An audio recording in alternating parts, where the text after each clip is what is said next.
totally under the pressure that now she arrived to a big city, to Tbilisi and to a university, and she is, or he is bonded by that situation, and he or she is unable to communicate with the professors.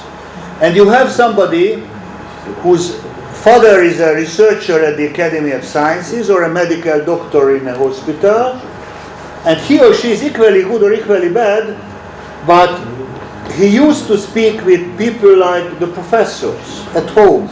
I mean, at the Sunday sort of lunch table. And naturally, he or she would communicate much nicer with the professors, and the professors could believe, yeah, this is, I mean, such a nice man or such a nice woman, we must take him or her. It's, yeah, I mean, I know that you know that it's so, and you know techniques how to eliminate that, but I'm speaking about, so this is cultural capital. You know how to communicate with others. I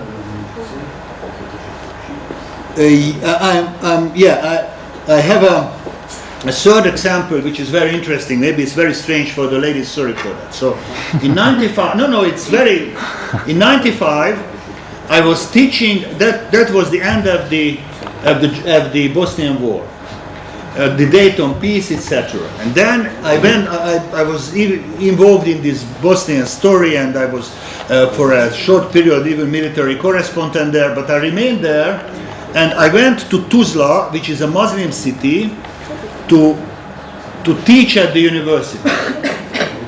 It was summer school, it's a Muslim city. And the Bosnian Muslims were in two social clusters. The significant part of the Muslims were very urban, educated, non-religious, very enlightened, very modern, etc. And you had the Muslim women in the villages, which were very backwarded women in these traditional dresses and etc., etc. And due to the war, in that part of Bosnia, I mean, maybe you know the story of Srebrenica. Yeah. So Srebrenica was a city 50 kilometers from this Tuzla, and when the Muslim women were not killed, the men were killed, and the women were sent out by the Serbs by buses to the nearest Muslim city, which was Tuzla. So the housekeeper of my friend was a woman, a widow of Tuzla. But you had not only these women, all sort of village girls there. And I had in my class mostly girls, women were interested in sociology, but not only. We had two girls, two sisters, very, very bright, who had a very special fate. They were daughters of a Muslim engineer from Tuzla, and Tuzla was 3 years under siege by the Serbic troops.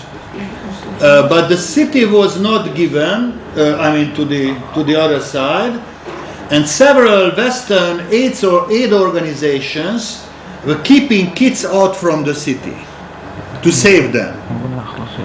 And these two girls, I mean, they were young when they were living, maybe 14 or 15. They were taken to the United States and they finished the high school there. And so they were now 18, 19, young adult women, and they became, in a way, not Muslim they became not Muslim religious, but became Muslim nationalists there. They discovered that they are from that circle, and they decided not to stay in America anymore, and they came home to be together with the others. So we had the class where you had these very modern young women, others too, but these practically two American young women. I mean, because the last 4 years they were in America, with that Muslim sort of self-consciousness. Not in a sense that they were very modern, so for them it was not religion but nationalism. And you had these very backwarded other girls backwarded, coming from the village, still in traditional, etc. And we were discussing a lot with these two modern girls. We became friends, and they were very open, speaking about their problems and the others. And it was very interesting. So for them, naturally, they were Dalmatian, these backwarded girls. But the backwarded girls, they were coming from the village, and they had a very non-modern concept of the female sexual hygiene. They didn't know what does it means and how to use what you're using, etc. And these two, naturally, these modern American girls, they were very enlightened, very modern. And they were nationalistic, and they came home, but they were ignoring this. I was told that they are backwarded, they don't know how to behave, they don't know what to do not to be pregnant, they are stupid. So, in a sense that, yes, we are one political nation, but culturally we are stratified. They are backwarded, they are not modern. So it was very interesting that they came home instead of to study something in America, to study in a very poor university. Tuzla University was not Oxford at all, so I must tell you. So, but their idea was to be together with them, but they were ignoring the same women of the same class, but because they are backward, they don't know how to behave properly. So, in that way, so that's cultural integration and stratification in a very primitive way. So. There is an interesting economic concept of value chains. We are coming back to that, and I try to use here cultural value chains. So cultural value chains, it means so that we have not single cultural products, but if we are speaking about cultural markets, then those cultural markets are realizing that value chain. And then I'm speaking here about cultware like software and hardware, and like orgware. So you have cultware, which is an instrumental understanding of the importance of the culture in that sense. And at the very end, I want to speak today about creative industries. You have different American concepts. Richard Florida's, Hawkins. We will see it how does it function. So practically, we see how that.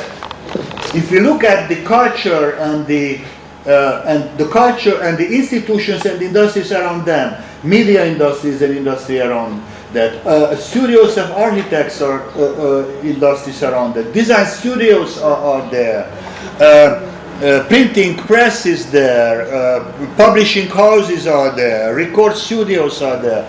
We can have a more institutional look at the culture as a complex of those institutions. And you see that here we can speak about cultural institutions, creative industries, other industries, and naturally in a modern way about digital applications and etc. So cultural institutions, of course, we are with you in a cultural institution, we are in the university. And theaters are cultural institutions. And journals are cultural institutions.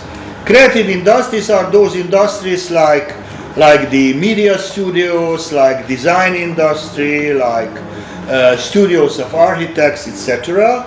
And you have other industries serving that, let's say, printing industry, or special fields of software production.